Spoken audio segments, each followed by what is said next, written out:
യൂറോപ്പിലെ Syro Malabar apostolic വിസിറ്റേഷന്റെ jubilee ആഘോഷങ്ങളുടെ ഭാഗമായി major archbishop Mar Raphael Thattil വത്തിക്കാനിലെ സെന്റ് പീറ്റേഴ്സ് ബസിലിക്കയിലേക്കുള്ള ജൂബിലി തീർത്ഥാടനത്തിന് നേതൃത്വം നൽകി. സീറോ മലബാർ മെത്രാൻ സിനഡിന്റെ secretary archbishop Mar Joseph Pamplany, യൂറോപ്പിലെ സീറോ മലബാർ വിശ്വാസികൾക്കായുള്ള apostolic visitator bishop Mar Stephen Chirappanath എന്നിവരും വൈദികരും സമർപ്പിതരും നൂറുകണക്കിന് വിശ്വാസികളും തീർത്ഥാടനത്തിൽ മേജർ ആർച്ച് ബിഷപ്പിനെ അനുഗമിച്ചു. സാർവത്രിക സഭയോടും പ്രത്യേകിച്ച് വിശുദ്ധ പത്രോസിന്റെ സിംഹാസനത്തോടുമുള്ള സഭാത്മക ഐക്യത്തിന്റെ പ്രകാശനമായിരുന്നു ഈ തീർത്ഥാടനം.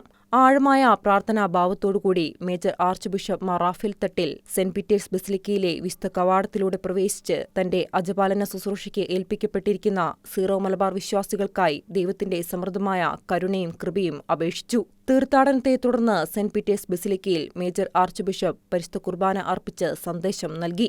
Arch bishop Mar Joseph Pamplany, bishop Mar Stephen Chirappanath എന്നിവർ സഹകാർമ്മികത്വം വഹിച്ചു. ആത്മീയ നവീകരണത്തിന്റെയും പ്രത്യാശയുടെയും പ്രതീകമായ ഈ തീർത്ഥാടനം ജൂബിലി വർഷത്തിലെ ഒരു അവിസ്മരണീയ നിമിഷമായി മാറി. Church desk, Shekinah news.